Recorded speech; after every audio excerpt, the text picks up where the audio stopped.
Hello guys, Nabon Saban, welcome back with another to sim. Tuni ni khun hin Men in Black 3 kiti Hollywood movie to sim nom khat he na seu hite. Sula ka channel na hunglut na masapen hila ngailut na iten like subscribe share na ball pi din ka hinte me. E pila tu na to sim langa anlut pa ngal tau hite.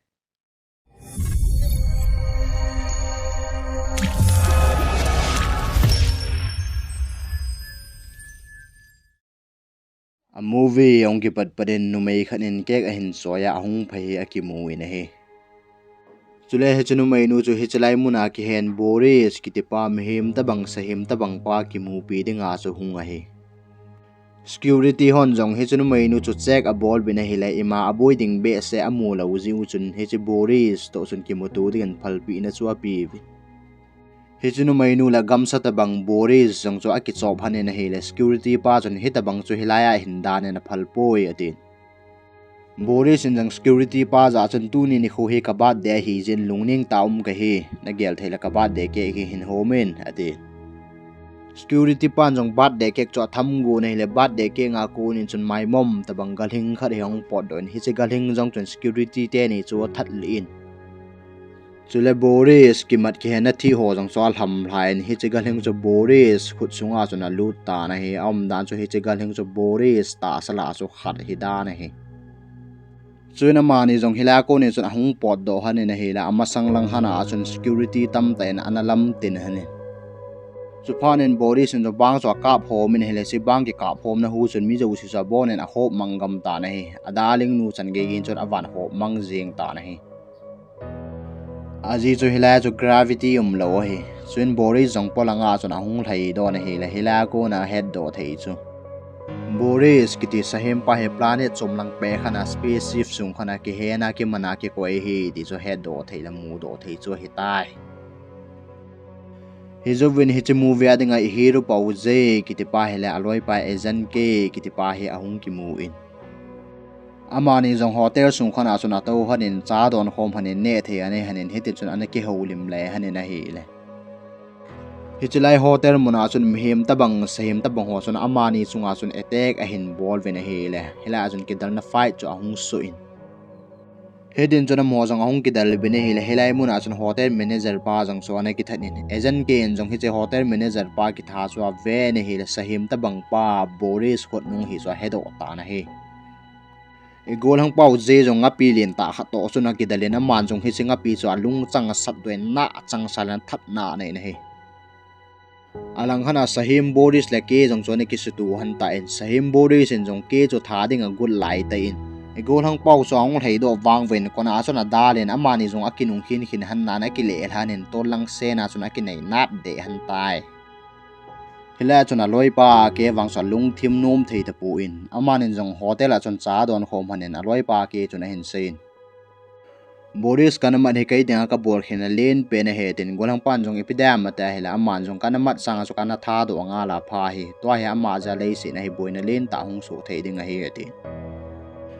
chun golang pan jong akhuti le ho do ai tha ta hi dem Boris tha ding zo kai dinga responsibility len ta kha he tin a he na loi pa agent ke chun nang na ki kum ngai poe din ala chun adal ha san ta na he golang pan jong a gelen la phamo sal he zenge anila na loi pa agent ke nang golang pa jo phone hin bolen ne het nom jo si so ka het sa the na he te na hen golang pa jo lohang ki sai ni ma sa ka het nom ta poi adin phone so tha kum tai chun agent ke in jong thar khat chu ke manen to na chunga chuna to na ama jong alhum mangin agai na lama su na lama ke heta poi ajing ni khoi ni golang pa je jong a chin aloi pa na room ko chu aga su na hila ko chu ahung ke hong na hila aloi pa ke chu nom tel ben midang zo so anum tai chuna ma jong aza chat pi manin sapang nu chocolate chwa la pe na adone na hung pot do tai chuna ma jong office lama chuna chen hela agent chon khom pi aloi pa jong chumi chu man he in office muna chun aloi pa ke chung sang thu chu adong vene hela koi ma jo si chun ke kiti mo mo so a hin het ha pi po ve chuna agent o chon hungin ke kiti chu kin na vat sa enge tin a pui phen ke kiti stay chu lui ta kha cho vet sa in ama hi ke kiti cho ma hi thi kal kum som li thing tai ati pi Zupanen golang pa je jong cha lungdong wal tai thil jo si so a hiding bangam lo phat ta in Chupa ne ma jong dukandar pa Jeffrey kitipa ko ma suna sin Jeffrey chu thala suna doin Boris sahim pa so ya na solham ama ja ka loi pa thilo pa ding hitai te thala cho su to tha le ding a good jing pha te in chun Chupa nin Jeffrey in jong time travel khat a hin la doin hi chimang cha phat a chi sa chu na nung chi ki thei ding a hi chimang cha na loi pa jong suna go hu do thei ding a hi ati pi in Suna mani jong in dan chung nung pena chuna kal do hanin Jeffrey in jong aman de dan chu gol hang pa chu phate chan chuna hilin Jeffrey in a hil na ba bangin chun e gol hang pau vin jong time travel chu July 15 1969 kuma chuna fixed lunin Suna ma jong in dan sang chunga kunin chun ahung ki som hain time travel chu amme na hila thil zo si chu ahung ki khel hunin July 15 1969 kuma chun ama jong chu ahung tai Chun hilai muna chun e golang pau je in jong mi khat kal chu a hin gu in a hin zam pi in alang hana Boris sahim pa in jong Enfield gun that kha hin to le na hung phei hlein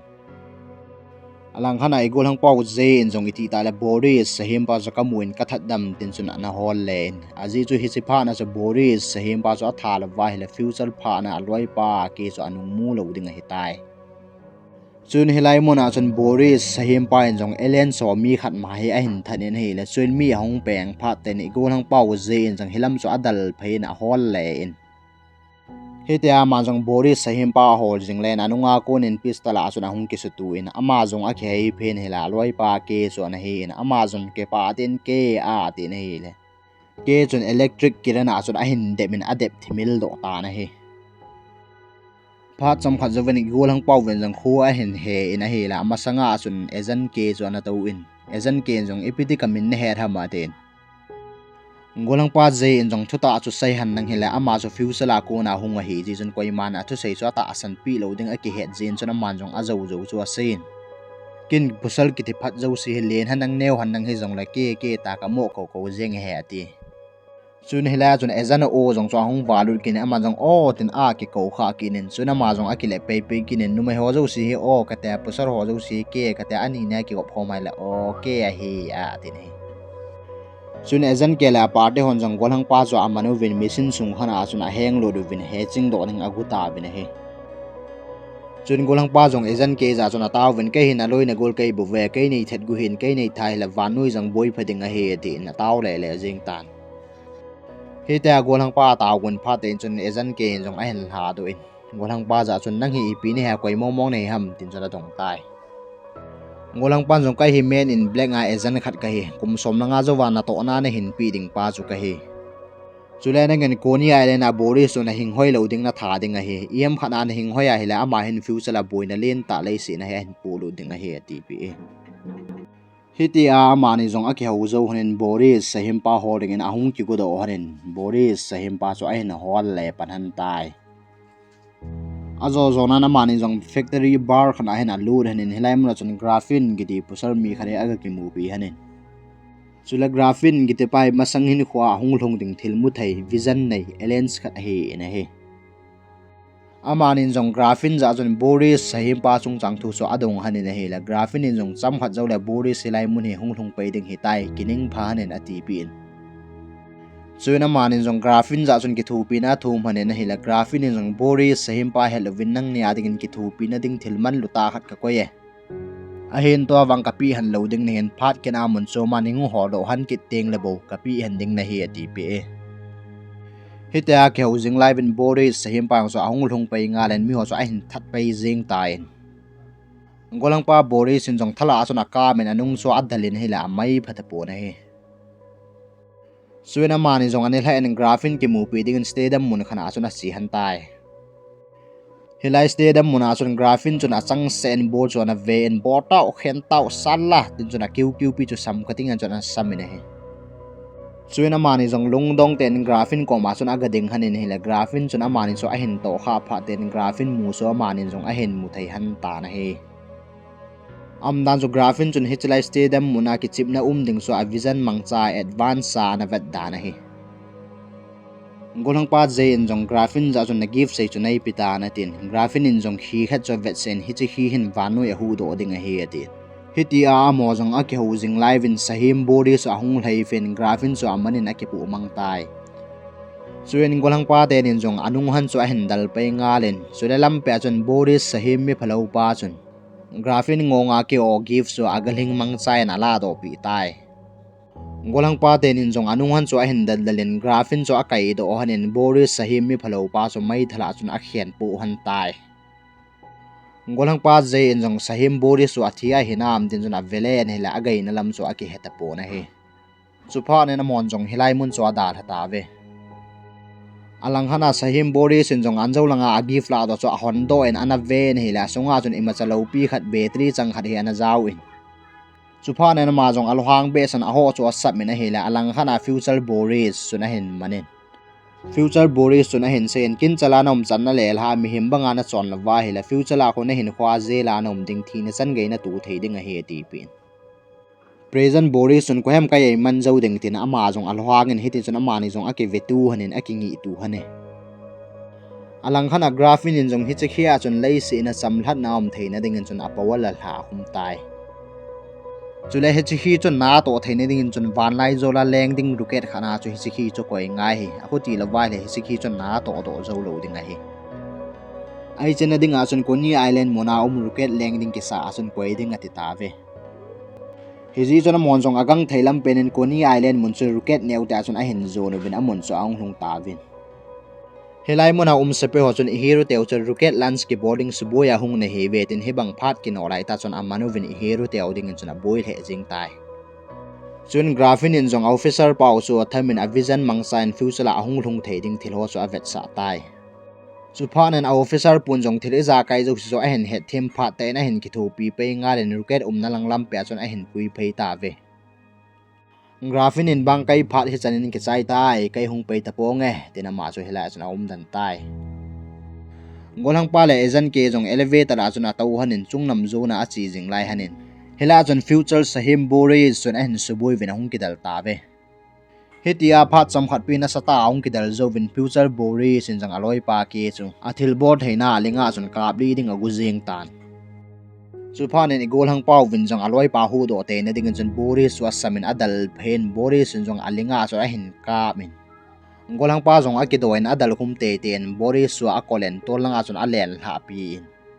chuni gol hang pau vin jong time traveler chu 30 second tawang reset anong bor ki nin hela anjo abang mungin chun ahung nung ki nin Suin golang pa jong Boris Sahim pa lam zone na hung lai kinin Boris Sahim pan jong anjo abung chon hin kap kinin hinla golang pa chon attack ti su aki het do pha tai na ni chanan wang so aki dal ta in amon al hunena man jong Boris Sahim pa jo tol langa chon a khian thatai Suin anoi langa chon 1969 present Boris so ahung kal kinin hi chu ahung chu in ejan ke in jong thala chon a khot chu akap tanin hila tol langa chon akile thakit tai Ejan ken jong hisikhi chu a choin rocket mu lama chuna ka koin suina mo jong hila ko ni chun ahung jam do vin rocket jong cha taw len do tai Hedin chun rocket jong cha taw len zalen at pam lang thong tai at pam lang thunen chun hisikhi jong so hung kilel hen hise power jong cha aza azegen vanoi le se cha kul khumin thil jo si so aphading danen aum tai Hezawin officer pun jong ejan ke za chun loi pa lam tina domin ejan ke in jong ama jo future la chi hitai ati pi hela jong present Boris Sahim so hong pod do ki nin ejan ke jo tha ding ati in azem jo si so a hin ji do ina he le ejan ke jong mai thala chun pa lan a hian le ne la thido tai alang hana igol hang pau je jong future la chun ananung si ta na ama jong masanga aloi pa ke to ato na hotel la chun agalu nin he le hela chun aloi pa ejan ke jong so anatau ta in suina mani jong thanum tale ki pa ten hela chun aki holim hanen holim tuita bol hanin akal lang hiu chana chun graphin jong so anatau in graphin in jong alungela chun head na khata hen nei kin hi chu van tham zola ko na sung khat hung khila hi hi chu sung hu khila chu satellite khat to ki deng tu in sung chu aza in vanoi le se chu abel balance so sana kit ta na he suina zona pen and graphin in jong guys please like subscribe and share at in hitin chun la na movie zong ong ki chai ta na he Guys, thank you